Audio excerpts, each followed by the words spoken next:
Se você trouxe Bíblia, abra na segunda carta de Pedro, no capítulo 3. Se você não tem, não se preocupa, temos aqui o nosso data show ali, que já você vai ver. 2 Pedro, capítulo 3.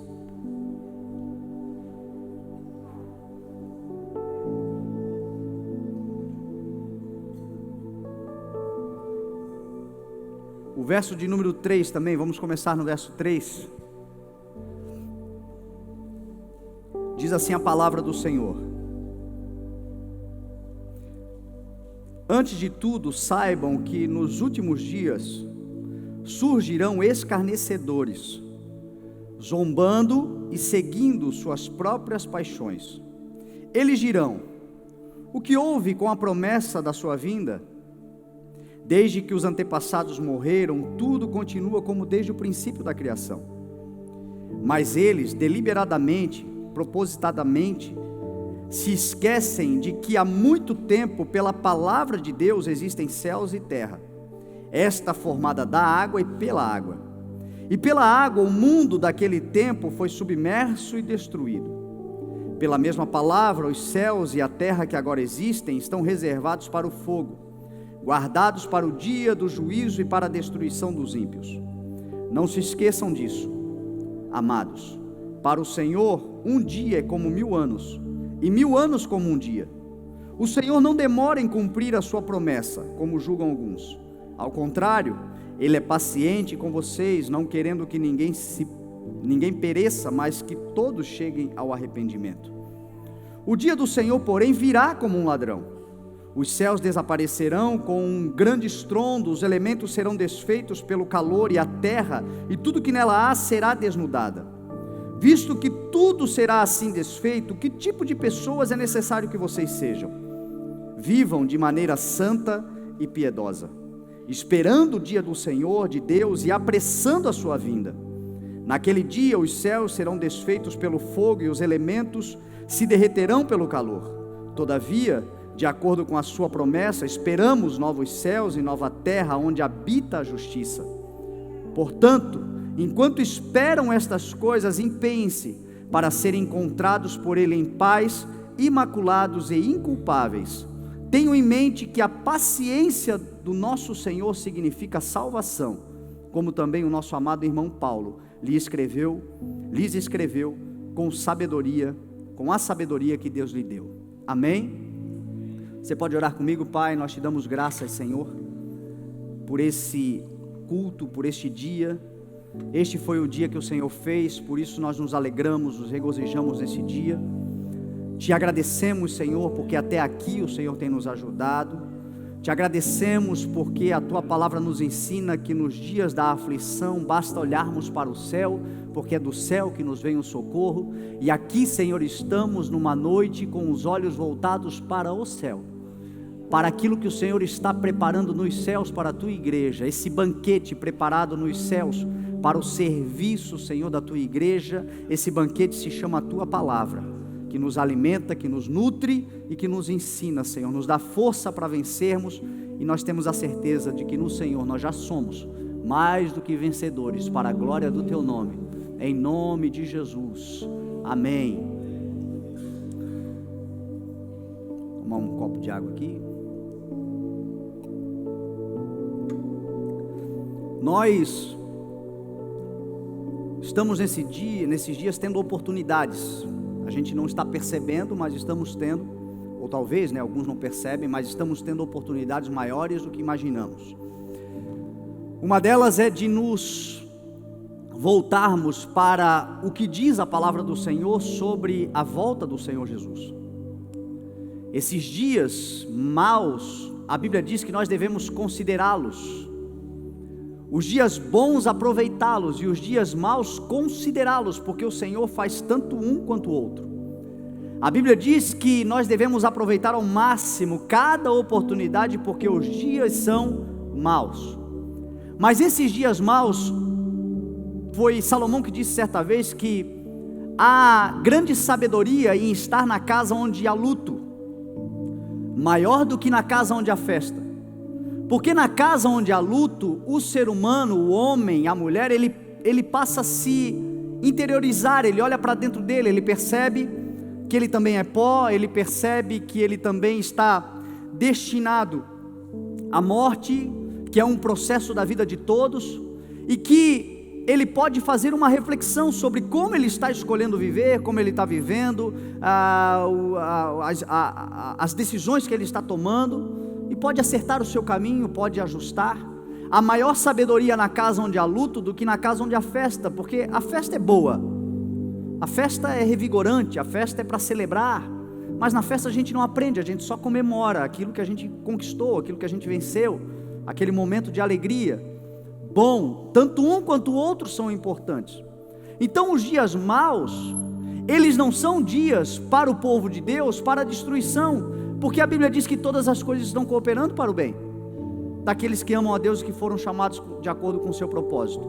Então, se são todas as coisas, o dia mau está incluído. O dia mau, nós nos voltamos muito para as promessas do Senhor.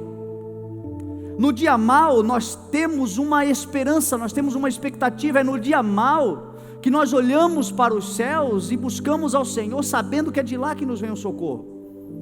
É no dia mau que nós clamamos ao Senhor, sabendo que o nosso grito de socorro é ouvido. É no dia mau que nós esperamos pacientemente no Senhor, porque Ele ouve o nosso grito de socorro, como falou Davi no Salmos de número 40. O dia mau, ele nos ensina. Então esses dias que nós estamos vivendo, para a igreja do Senhor, é um ensinamento.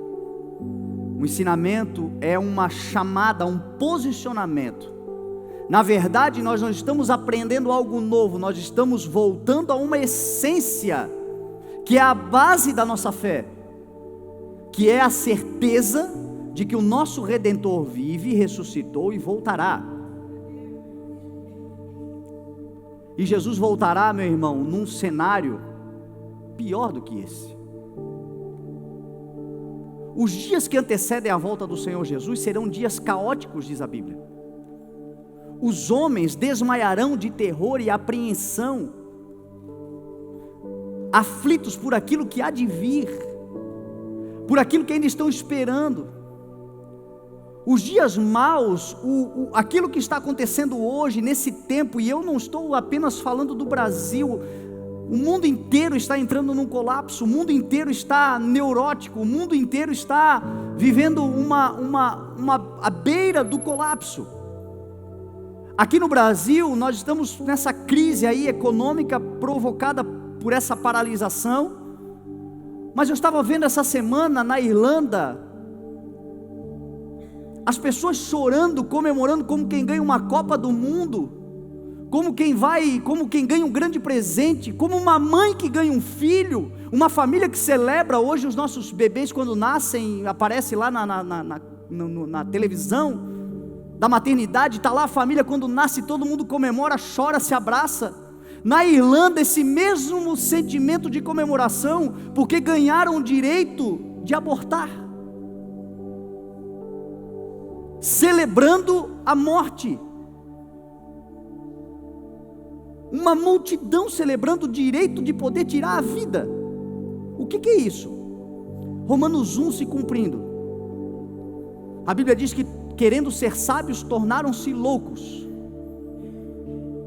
e estão entregues a uma mentalidade deplorável, uma mentalidade de perversidade, porque o homem deixou de reconhecer a Deus como seu Criador, para adorar a outras coisas, para adorar o seu próprio ego, para adorar imagens criadas pelos homens, para adorar a própria natureza, e por causa disso estão entregues a uma depravação total, uma depravação moral, uma depravação institucional, uma depravação social, tudo. Esses acontecimentos estão aí surgindo diante de nós, mas eles são evidência da volta do Senhor Jesus. Para a igreja, é a evidência de que o Senhor está às portas, e a certeza de que haja o que houver, para nós está reservado um lugar de justiça e felicidade. Diante de tudo que está acontecendo, a igreja não tem o que temer, porque o nosso Redentor vive, e por fim Ele se levantará sobre a terra.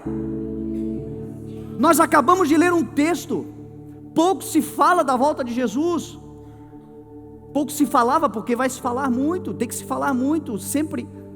Jesus falou que dia, hora, momento, circunstância, não há como esperar, não há como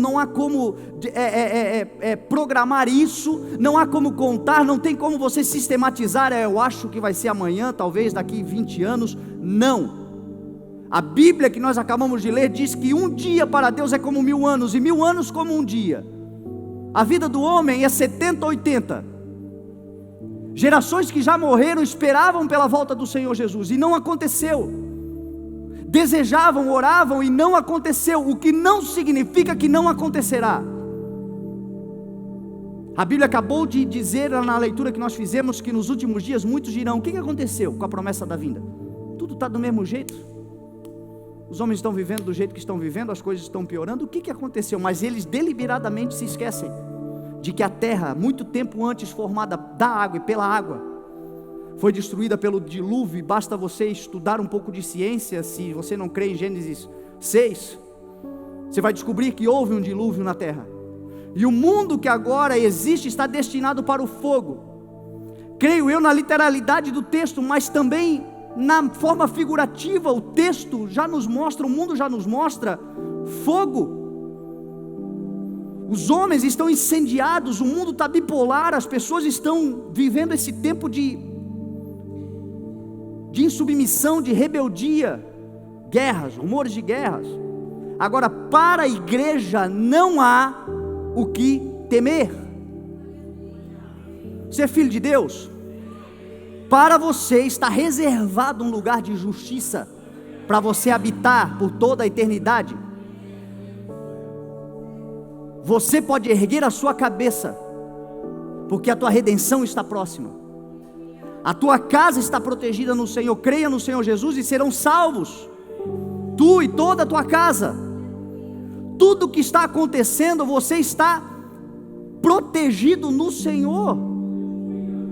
Agora Jesus vai voltar, isso é um fato. Então esses dias estão nos mostrando o início das dores, como Jesus Cristo falou. Hoje as pessoas brigam por gasolina, amanhã vai ser por água. E aí?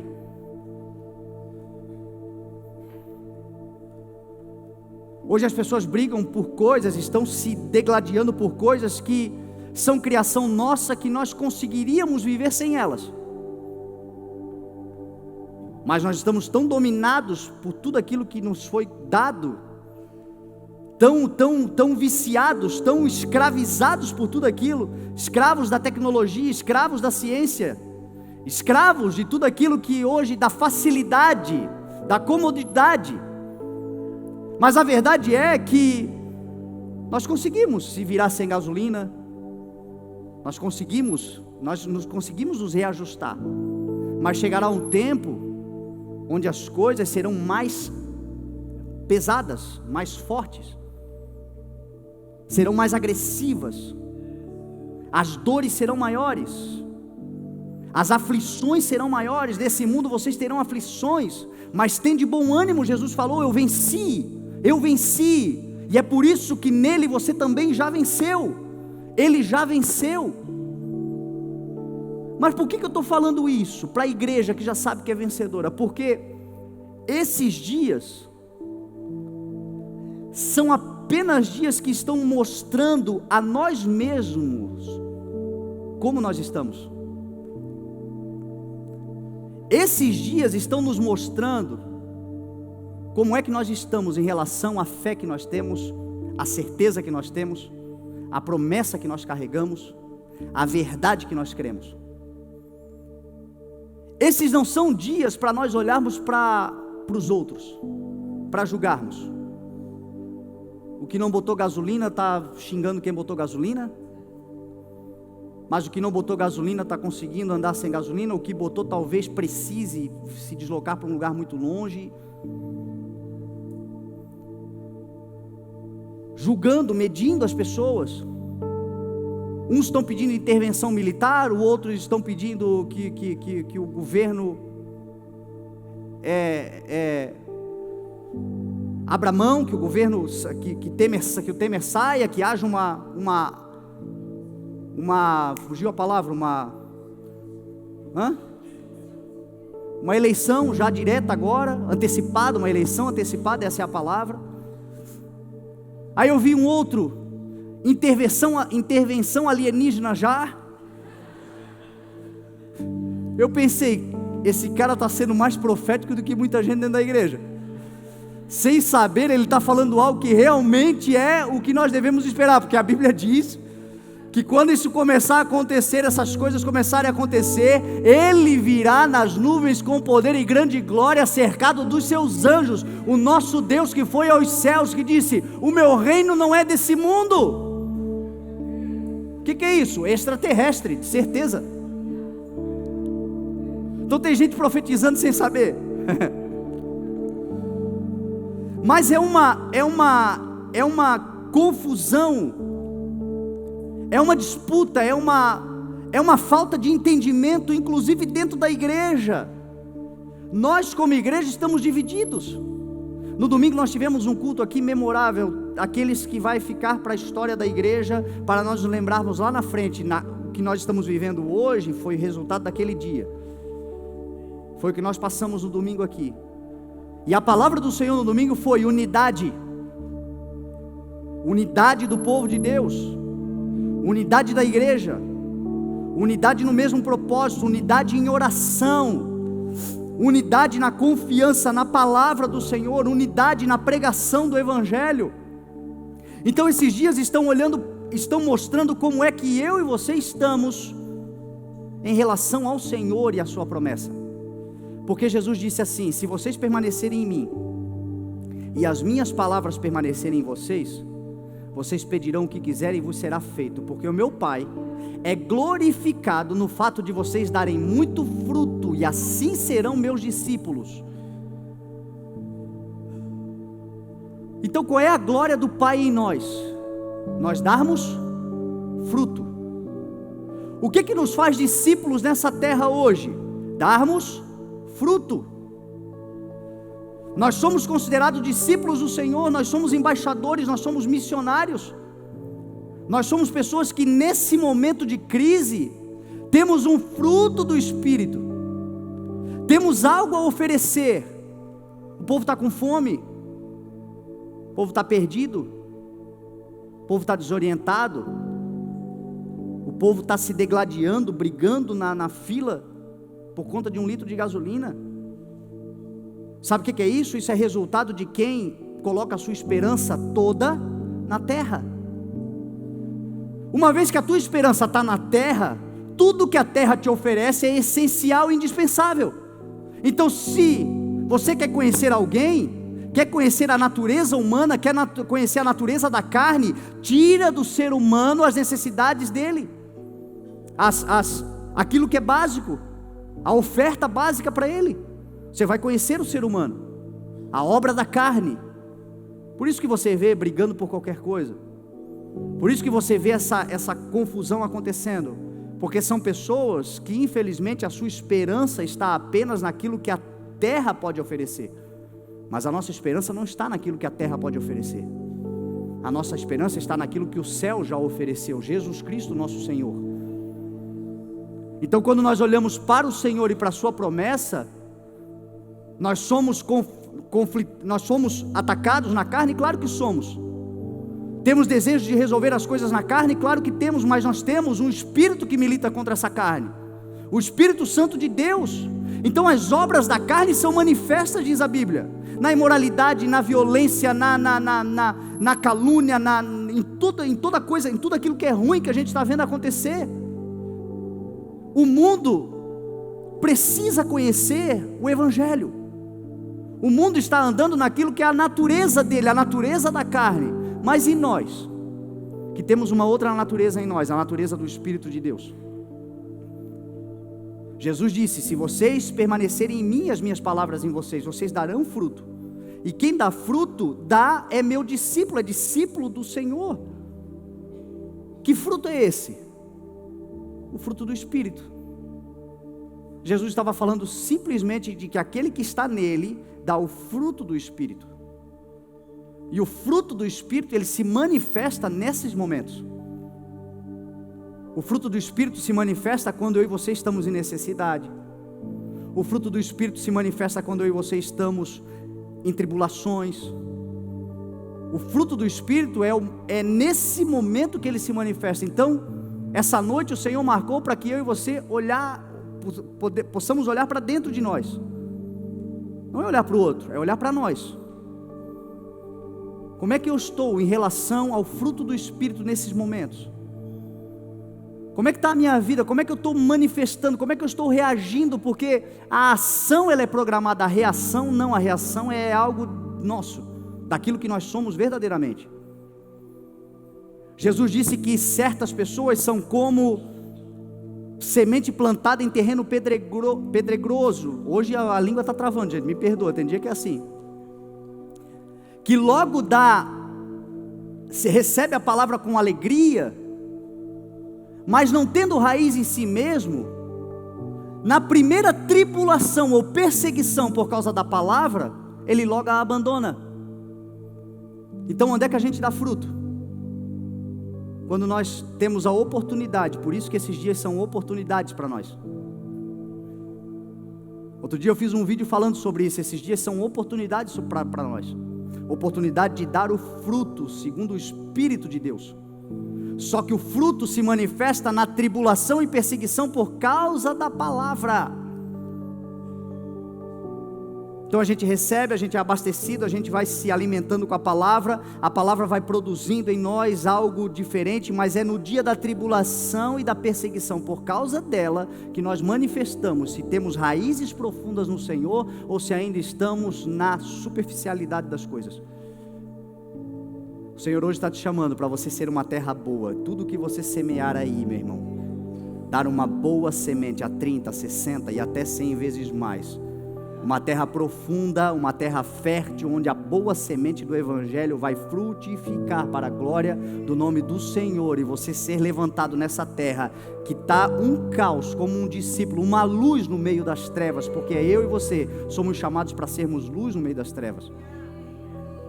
Então Jesus falou, é o fruto do Espírito. Quem está em mim dá o fruto que é mas que tem 9 características. Gálatas 5, 22, você vai ver, se eu não me esquecer, amor, paz, alegria, paciência, amabilidade, bondade, fidelidade, mansidão e domínio próprio. São essas as características do fruto do Espírito em nós. Amor é a primeira de todas, é a mais importante.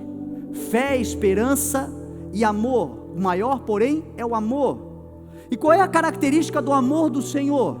Amor sacrificial. Esse é o amor de Deus. Um amor capaz de abrir mão de coisas importantes para favorecer, inclusive quem não merece.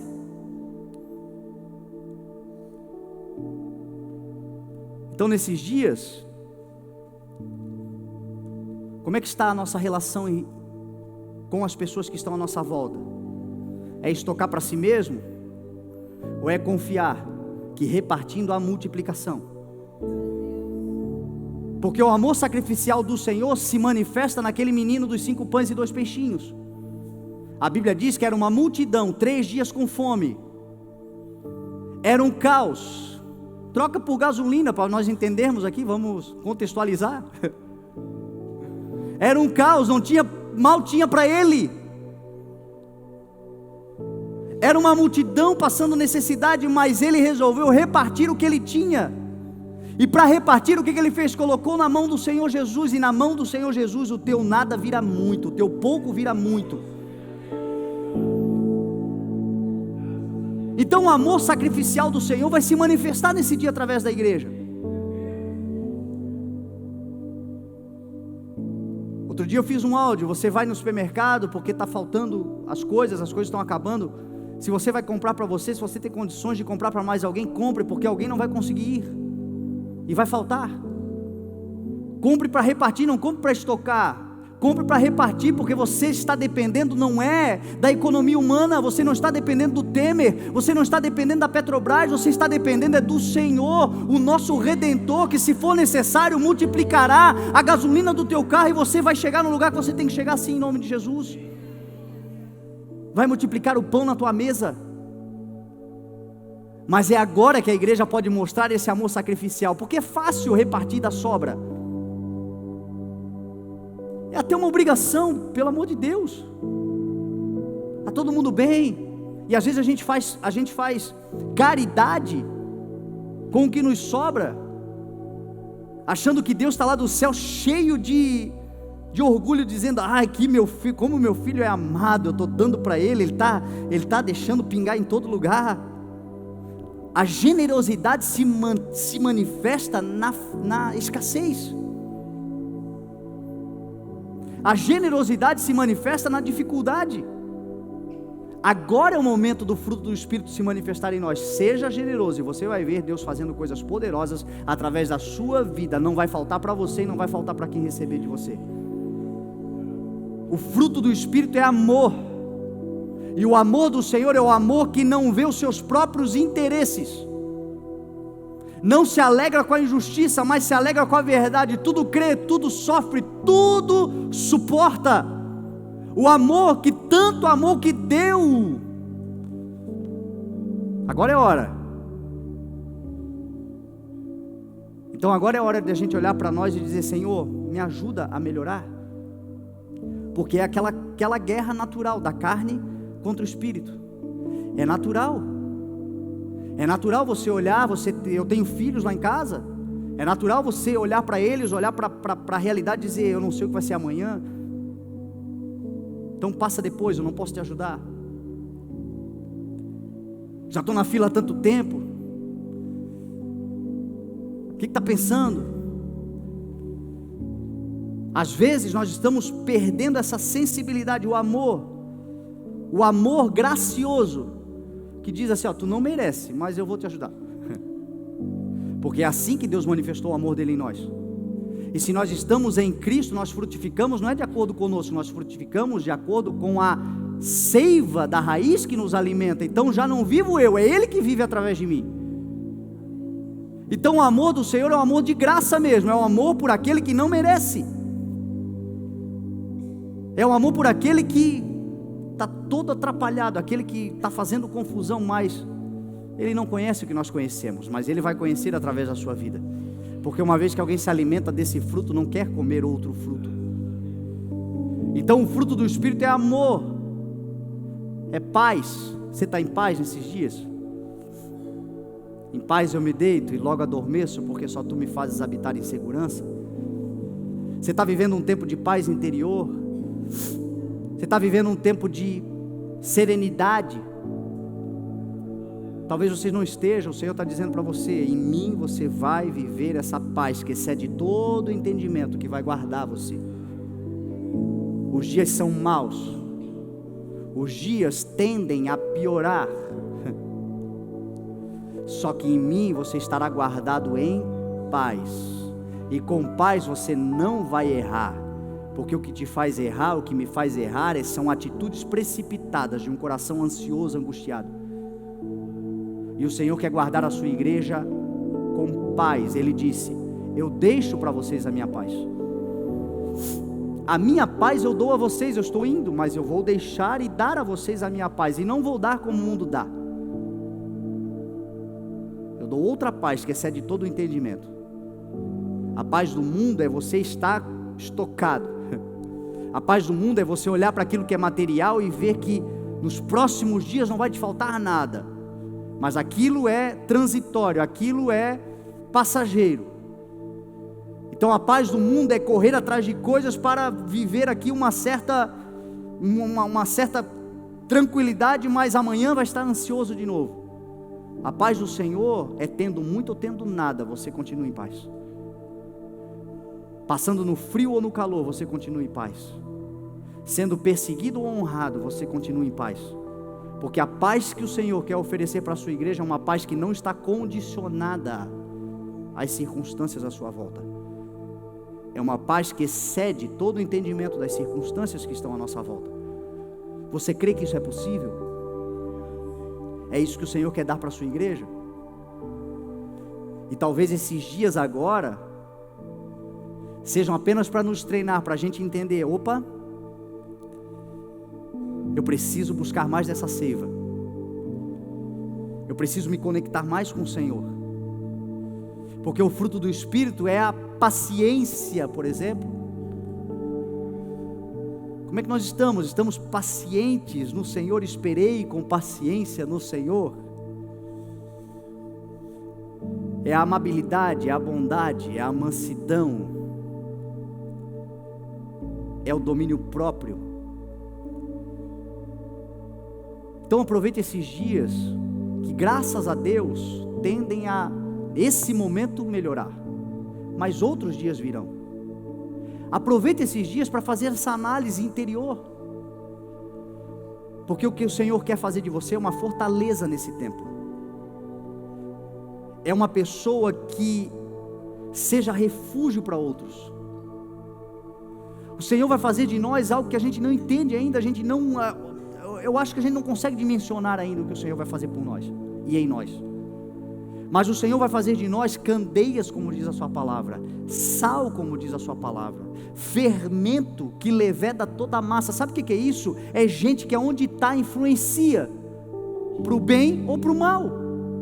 Você vai influenciar para o bem, porque você vai estar com um fruto cheio de força e vigor dentro de você, o fruto do Espírito.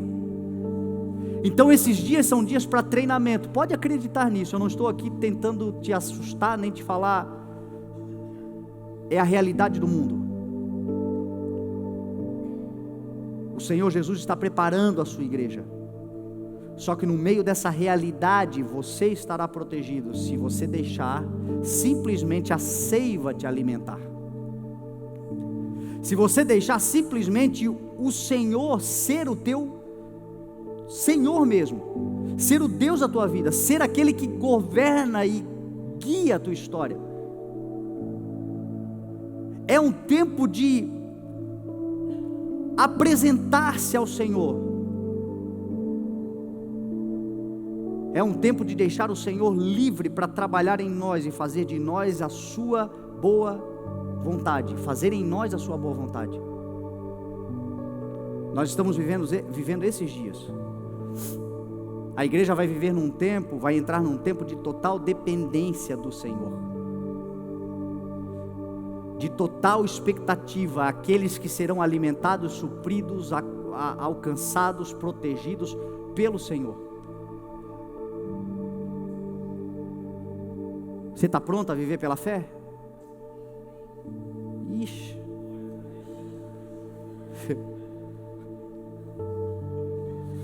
Nos últimos dias, Jesus disse em Apocalipse 22, aquele que é injusto, que cometa injustiça, aquele que é imundo, que cometa ainda mais imundícia, mas aquele que é justo, que pratique ainda mais a justiça, e aquele que é santo, que se santifique ainda mais. Sabe o que o Senhor está falando ali em Apocalipse 22? Ele está falando dos dias que antecedem a sua volta. Ele está falando de uma separação. Vai ficar cada vez mais evidente aquele que quer viver pela justiça ou aquele que quer viver pela injustiça, aquele que quer viver santificado no Senhor ou aquele que quer viver cada vez mais a vida que o mundo está oferecendo. Malaquias 3:8, a profecia disse que o Senhor nos chamará para o seu tesouro pessoal e nos abençoará como um pai que obedece ao filho como um pai que ama o filho que lhe obedece. E vereis novamente a diferença entre os justos e os ímpios, entre os que servem a Deus e os que não servem.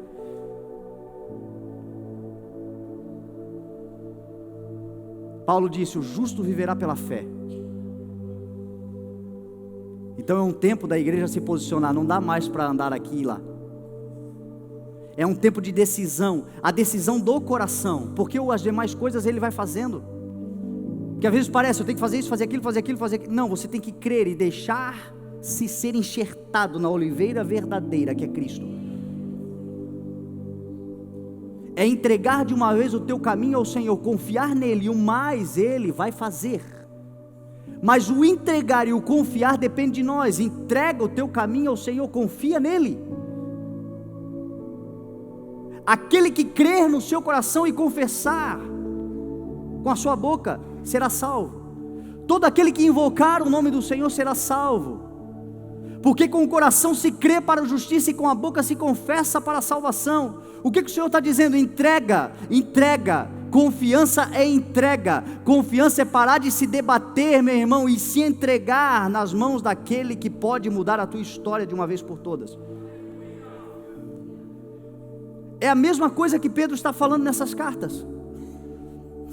Ele está usando uma linguagem dizendo: olha, o Senhor é paciente.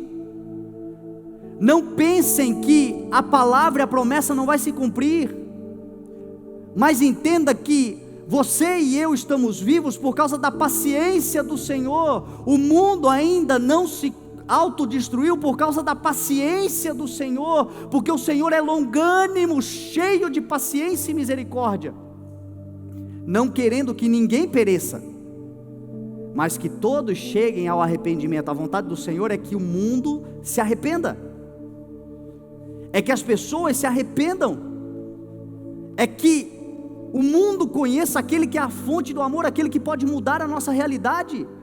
Não é um plano econômico que vai mudar a nossa realidade, não é um novo governo que será estabelecido que vai mudar a nossa realidade. O que vai mudar a nossa realidade são os justos se levantando sobre a terra e assumindo o seu lugar de homens e mulheres justificados pelo Senhor e vivendo a verdade da palavra do Senhor. Que o Senhor levante sim um governo justo, mas é o Senhor que faz. A Bíblia diz que é Ele quem governa, é Ele quem direciona o coração do rei para lá e para cá. E o Senhor usa sim a economia, usa sim os governos para direcionar a igreja e o seu povo. Foi assim que o Senhor sempre moveu a história da humanidade. Então o que está acontecendo no Brasil, não se engane, existe um propósito do Senhor. Que se levante uns justos nessa nação, que se levante a igreja que ora, a igreja que crê, a igreja que vive pelo Senhor, a igreja que é candeia, a igreja que é prudente, a noiva prudente que está com óleo na sua candeia. O texto das noivas prudentes e insensatas diz que à meia-noite se ouve um grito. Sabe o que é meia-noite? É treva. Meia-noite é a linguagem da área, do momento mais escuro, mais tenebroso,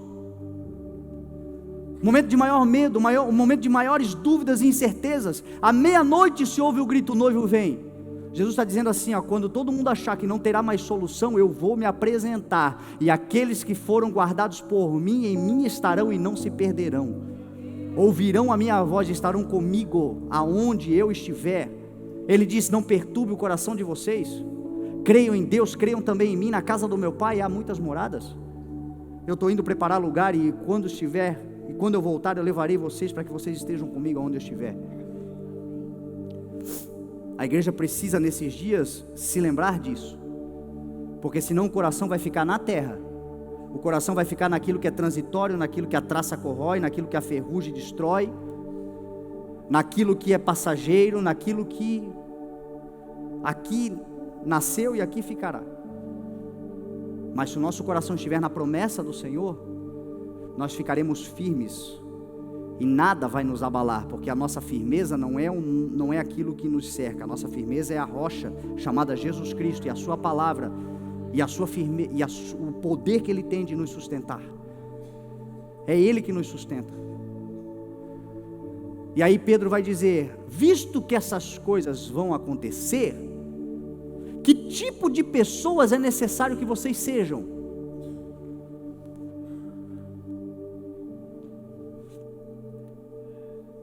E ele diz: sejam santos e piedosos, aguardando, esperando o dia do Senhor e apressando a sua vinda. Então até lá o Senhor espera de nós uma coisa: que nós sejamos do tipo de pessoas que vivem de maneira santa e piedosa, esperando a vinda do Senhor e apressando o seu dia. Primeira coisa que a gente tem que entender é que santo, quando a gente fala santo, a gente logo imagina alguém que já morreu, que ganhou uma imagem, foi canonizado, cheio de velas em volta e é adorado por alguém. Isso não é santidade, isso é idolatria e a Bíblia condena. Santidade significa separação. Santo é todo aquele que se entregou ao Senhor Jesus, foi santificado pelo seu sangue vertido na cruz do Calvário. São santos porque Ele é santo. São santos porque foram santificados por Ele. Quando Deus olha para nós, Deus não vê nós e a nossa impureza, Ele vê o sangue de Jesus Cristo, que nos santifica e nos purifica de todos os pecados. E o que o Senhor espera de nós é que nós sejamos cada vez mais santificados nele, dando liberdade para que assim Ele faça em nós. E a santidade só tem uma forma de alcançar: separação de tudo aquilo que a gente sabe que hoje não faz mais parte da vida de Deus em nós. A gente precisa entender uma coisa: pecado não é ruim, pecado é bom. A Bíblia diz que nós somos atraídos pelo nosso próprio mau desejo. E uma vez que a gente se cede ao mau desejo, a gente dá a luz ao pecado, e o pecado sendo consumado gera morte. Ninguém é atraído por aquilo que não gosta, todo mundo é atraído por aquilo que a carne assim deseja. Mas a santidade de Deus em nós significa: isso aqui não me serve mais, não me edifica, não me convém, não é mais para a realidade que eu escolhi viver. Eu escolhi que a minha família vai servir ao Senhor, se isso aqui me afasta da minha família, não me serve mais. Eu escolhi que eu vou dedicar a minha vida ao Senhor, se isso aqui está destruindo a minha saúde, está destruindo a minha vida, isso aqui não me serve mais. E uma vez que você vai abrindo mão daquilo que te afasta do propósito de Deus e vai se voltando cada vez mais para a vontade do Senhor, você vai sendo santificado no Senhor. E é isso que o Senhor espera, que nós vivamos nesses dias, sejamos pessoas santificadas no Senhor e piedosas. Você sabe o que essa palavra piedosa significa? No original ela significa religiosidade, não no termo pejorativo que a gente sempre fala da religiosidade humana, os dogmas humanos, aquilo tudo que o homem põe para controle, mas a religiosidade no sentido da fidelidade, da palavra original no latim que significa religare. Então a verdadeira religião é Cristo, porque foi Ele quem nos religou com o Pai. Está falando nesse sentido. Então nos últimos dias o que o Senhor espera? Que nós nos afastemos daquilo que nos afasta de Deus e nos conectemos cada vez mais com o Senhor Jesus. Quanto mais conectado com o Senhor Jesus, mais pronto você estará, meu irmão, para aquele dia. Conexão. O Senhor quer uma igreja que esteja conectada com Ele, conectada com o Senhor, na sua palavra, no dia a dia, conectada na intimidade, conectada na sensibilidade. Sabe o que o Senhor está fazendo com os conectados com Ele nesses dias? Está levando a lugares que você nem imagina, para fazer coisas que são loucura para muita gente. Os conectados com o Senhor são aqueles que no dia a dia estão dizendo: Senhor, se Tu precisares de mim, eu estou aqui. São aqueles que numa fila de banco são usados por Deus. São aqueles que nesses dias aí, os conectados, que estiveram no meio desse caos, puderam pregar uma palavra de paz, puderam apaziguar situações, puderam manifestar aquilo que são reconciliadores do homem com o Senhor. Isso é viver de maneira piedosa. São os apaziguadores. É com gasolina que a gente está mexendo, gente. Se a gente tocar fogo, vai ficar pior. O apaziguador não apaga com fogo, ele apaga com a água do Espírito de Deus.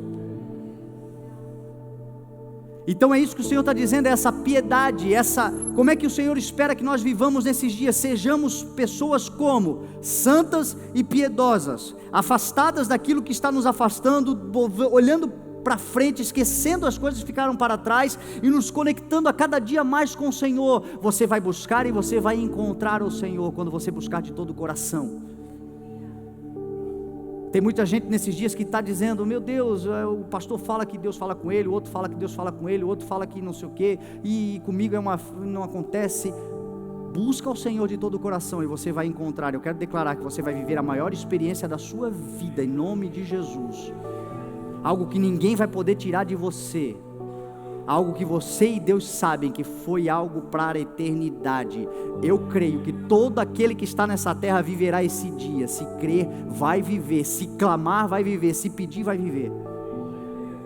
Não importa como você esteja. Você pode estar, como eu falei em Marcos capítulo 1, aquele leproso, que eram tratados como escória da sociedade. Mas ele, quando viu Jesus, resolveu viver de uma maneira santa e piedosa. Foi o que ele fez. Ele resolveu sair da condição que ele estava e resolveu se conectar com o Senhor, se ajoelhou e disse: Senhor, se tu quiseres, tu podes purificar-me. E Jesus disse para ele: eu quero. Ele quer. Ele tocou naquele homem, ele abraçou aquele homem com todas aquelas feridas, com todas aquelas mazelas. Ele abraçou um homem que a lei dizia que uma vez que tu toca num leproso, tu fica contaminado, você fica também. Pois ele abraçou, só que quando você está santificado no Senhor, quando o Senhor te toca, não é a tua impureza que toma conta dele, é a santidade dele que toma você. Mas ele foi até o homem e disse: se tu queres, e o Senhor tocou e disse: eu quero. O Senhor da compaixão e da misericórdia está dizendo aqui hoje para você: Ele quer, Ele pode e Ele vai fazer. É isso que Ele quer fazer, esperando o dia do Senhor. Será que nesses dias nós estamos olhando para o céu e dizendo: Senhor, eu estou esperando o teu dia? Porque como igreja, às vezes eu fico olhando, a gente está esperando tanta coisa, menos o dia do Senhor. Nós falamos tanto, nós somos civis, obviamente, nós temos expectativas, eu também tenho. Todos temos, mas a nossa principal oração, o nosso maior desejo é esperar no dia do Senhor. É cada dia desse que acontece, olhar para o céu e dizer: talvez seja hoje, Senhor, talvez seja hoje. Como é que a gente quer o céu, se a terra ainda é mais importante para nós do que o céu? Como é que a gente pode dizer: Senhor, Maranata, a hora vem, mas não hoje, eu tenho ainda alguma coisa para conquistar aqui que faz parte dos meus sonhos? A Bíblia diz para esperar e apressar, apressando a sua vinda. Como é que eu apresso a vinda do Senhor? Pregando o Evangelho. Jesus disse: até que se cumpra o número daqueles que hão de ser salvos. Cada dia que você prega o Evangelho para alguém, você está apressando a volta do Senhor Jesus. Cada dia que você declara que Jesus é o Senhor, você está apressando. Cada um que ouve falar do Evangelho, crer ou não crer, é uma responsabilidade de cada um, de acordo com a convencimento do Espírito Santo de Deus. Mas a nossa responsabilidade é pregar. E quando nós estamos pregando, nós estamos dizendo: Senhor, eu estou com pressa, eu quero que tu volte, eu quero que tu venhas. Porque para nós está preparado novos céus e nova terra, onde habita a justiça. Olha o que o Senhor está dizendo: porque está preparado novos céus e nova terra, onde habita. O Senhor não está falando no futuro, o Senhor está falando no presente. Já habita a justiça, já existe novos céus e nova terra, só falta se manifestar, e vai se manifestar pelo clamor da igreja. Apocalipse termina dizendo: Maranata, hora vem, hora vem, hora vem, Senhor Jesus.